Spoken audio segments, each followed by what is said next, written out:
from a situation where, to protect the health system, we've got everybody locked down. We're going to move to a situation where, to protect the health system, we're going to lock out people who are not vaccinated and can be. If you're making the choice not to get vaccinated, then you're making the wrong choice. You're making the wrong choice. And for safety's sake, and for the back to that point about how much work our nurses have to do, as this becomes absolutely a pandemic of the unvaccinated and we open everything up, it's not going to be safe for people who are not vaccinated to be roaming around the place spreading the virus. That's what they'll be doing. So there's every reason to get vaccinated. And there are appointments available, and there'll be even more appointments available throughout September, October, November. Let's get to those thresholds as fast as we possibly can. But yes, there's going to be a vaccinated economy, and you get to participate in that if you are vaccinated.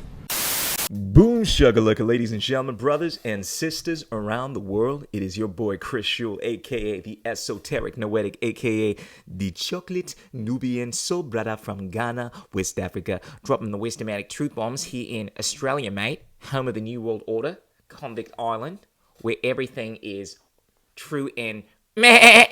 Be sure to like the video, subscribe, click on the bell, tell your friends, tell your mom, drop us some comments, drop us some cryptocurrencies. Buy us a copy. You know what it is. Let's get it. Oh! How about that? Our Lord and Savior, Daniel Andrews, has told us that we will not be allowed to play in society, be part of the economy, unless, of course, we receive a boom shakalaka. Now, I know a lot of my overseas viewers are watching what is going on here, and they're thinking, what? Who the hell is this crazy dictator Dan? And why is he telling people that they must be forced to go along with these restrictions? Why is he advocating the things that are blatantly in disregard of human rights, that are not only unlawful but illegal, even within the confines of the current system that we have in place? I mean, there's been no law that has been passed in Parliament advocating for mandatory boom shakalakas. In fact, the Supreme Court, the High Court, actually, of Australia ruled that mandatory boom shakalakas were a no-go. But nonetheless, we have these premiers, we have these politicians that are pulling the wool over your eyes and just manifesting these declarations. And then so many people are going along with it. Oh, look, mate, yep. You got to get boom shakalaka, otherwise you won't be able to participate in society. And I say it, the police officer's going to listen to me. And yeah, if you don't do it, tough titties. Well, ladies and gentlemen, I should not need to tell you that what is going on right now is absolutely unlawful. But it is also utterly immoral. And these people, these politicians, are going to have hell to pay. I need to remind everyone that we have elections coming up. And granted, things are the way they are at the moment. They may not be the way they are forever.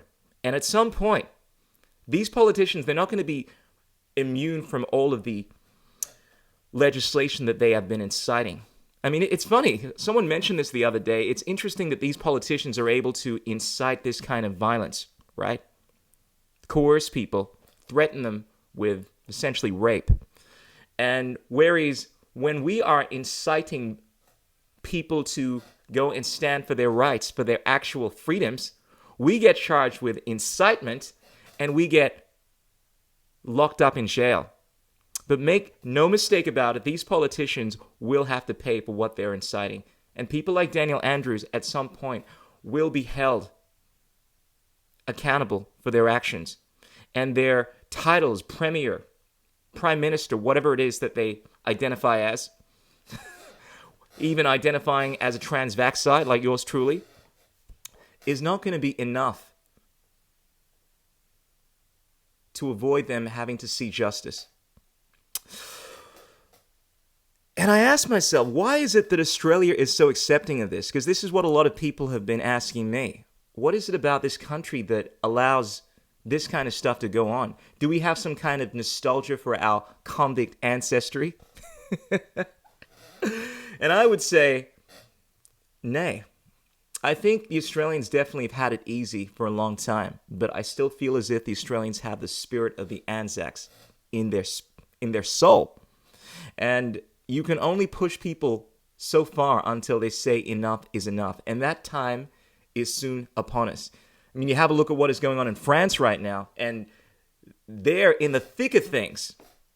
They've already decided to declare war on their people. They're in the midst of a civil war. Almost, I would say. I mean, you have people that are boycotting these businesses that are discriminating against their boom shakalaka status. And if you have a look at some of the footage here, things are not A-okay in France. And I think there's every chance that we are a couple of steps away from this kind of tyranny here in Australia. I mean, we are already seeing supermarkets like Woolworths not having enough food because of the blockades that are going on, but apparently they are not going on, right? The mainstream media are still projecting this narrative that, oh, the truckies, they're protesting about worker rights. And it's true, some of the truckies, I believe, are protesting about this, but the truckies that are actually blocking the M1 highways, the truckies that are the true blue Aussies are not down with the mandates that are being applied. They're not happy with having to get boom shakalaka in order to travel from one state to another, because they shouldn't have to. Because intercourse among the states, being able to travel from one state to another according to the highest law of the land, the Constitution, is our right. And regardless of what these politicians may tell you, regardless of their obfuscations of the law, appealing to self-governance by each state, all this nonsense that tries to circumvent the reality that is not only unlawful, but it is absolutely immoral and disgusting. And a lot of people want to obfuscate what is going on. They want to say that, oh, look, you're a conspiracy theorist. No, bro, we're not dealing in the realm of conspiracy theory right now. I mean, that may have been 18 months ago, where a lot of us were saying this kind of stuff because things that were happening were kind of crazy, but we were projecting what we thought was going to happen. Yeah, sure, you could say that's in the realm of conspiracy theory, even though most of us knew that this stuff was likely to happen because it had been written. I mean, certain groups, organizations were openly saying that this was their agenda, Build Back Better, and so forth. But now we are in the Euclidean meat space reality. We are in the present moment. We are dealing in the now. And what we are seeing happening is what is happening. It is not what is going to happen. We are amidst looming economic recession. We are in the heart of restrictions. We are in the heart of lockdowns. This is not conspiracy theory. It is conspiracy reality. Oh! Ladies and gentlemen, let's have a look at what's going on in the world right now. This is so fascinating because you have a look at countries around the world like Sweden. And last time I checked, the society and economy of Sweden is operating normally without adopting any lockdowns, any restrictions of their liberties. And the people, dare I say, they're doing all right. Yeah, they're doing all right. Yeah, that's Sweden for you. Have a look at places like Russia where Putin is saying that people's sovereignty will not be compromised, that they will not have any mandatory boom shakalakas, right? And you have people that are boycotting businesses that are trying to discriminate against their boom shakalaka status. In Italy, residents holding boom shakalaka passports are burning them in solidarity with the un-boom shakalaka. In Alberta, even in Canada, where, granted, they are almost on par with Australia in certain regards, even worse than Australia, there are certain places like Alberta, Canada, where there has been an end of all the boom shakalaka restrictions. And Japan, well, they're already taking steps to recall the boom shakalaka. And they've already started advocating for the use of a drug, which I'm not going to mention the name of. But I'm sure you guys can put two and two together. And Denmark, once again, has ended all restrictions. But lo and behold, here we are in Australia, mate. And we are going full steam ahead with more and more restrictions. We are chasing that zero-case target. We are having Dictator Dan declare medical tyranny. And the rest of the world is looking at this great island, Convict land, and saying, what the fuck is going on? In other news, in Queensland, the Queensland Police will make boom shakalakas mandatory for police officers. I'm actually happy about that. More news. So there is a new bill that has been put forward. And this bill, this is an Australian, well, it's basically a proposal to end the boom shakalaka. Now, I'm not going to discuss this for obvious reasons, but apparently we need 500,000 votes in support of this bill. And they've done a lot to try to suppress this bill. But I'm going to put the links below. If you guys want to look up more details on this proposal that has been put forward to end all of the boom shakalaka in Australia, mate, you can check out the link below.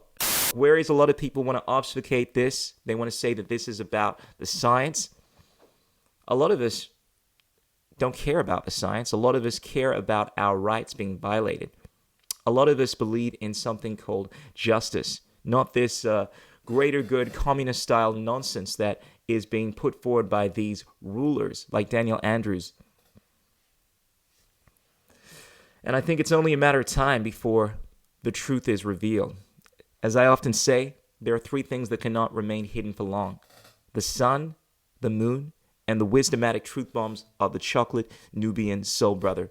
And ladies and gentlemen, we are reaching a point where it's not going to be enough to be peaceful and all-loving. I'm moving away from my Martin Luther King-esque rants. We need to unite, brothers and sisters. We must come together and work together as one. I'm moving more and more into my Malcolm X, when I'm going to be telling people that if they advocate for this stuff, if they are inciting the government to restrict our freedoms, there is going to be hell to pay. And people have a right to use whatever amount of force, not violence. I mean, violence requires a violation. And it's the government that is violating people's freedoms right now. The government is behaving in every violent way you can imagine, by locking us down in our homes, by coercing us to take certain things that we should not have to take. But those that are wanting to actually stand for freedom, stand for truth, have every right to use force and every reason to do so, because what is coming, ladies and gentlemen, is not good. Anyway, ladies and gentlemen, freaks and geeks, be sure to share this video, tell your mom, tell your friends, and be sure to buy us a copy if you feel so inclined. And as I keep on saying, remember there are three things that cannot remain hidden for long: the sun, the moon, and the wisdomatic truth bombs of the chocolate Nubian soul brother. Surya Namaskara, Namaste, peace be upon your butt cheeks, kisses, hugs, and belly rubs. Ow!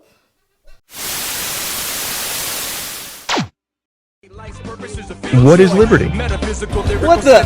Who says you can't build muscle on a vegan diet? What's it like being a hottie in the vegan community? There are no political solutions, only technological ones. The economics of the system don't allow multiple competing systems to survive.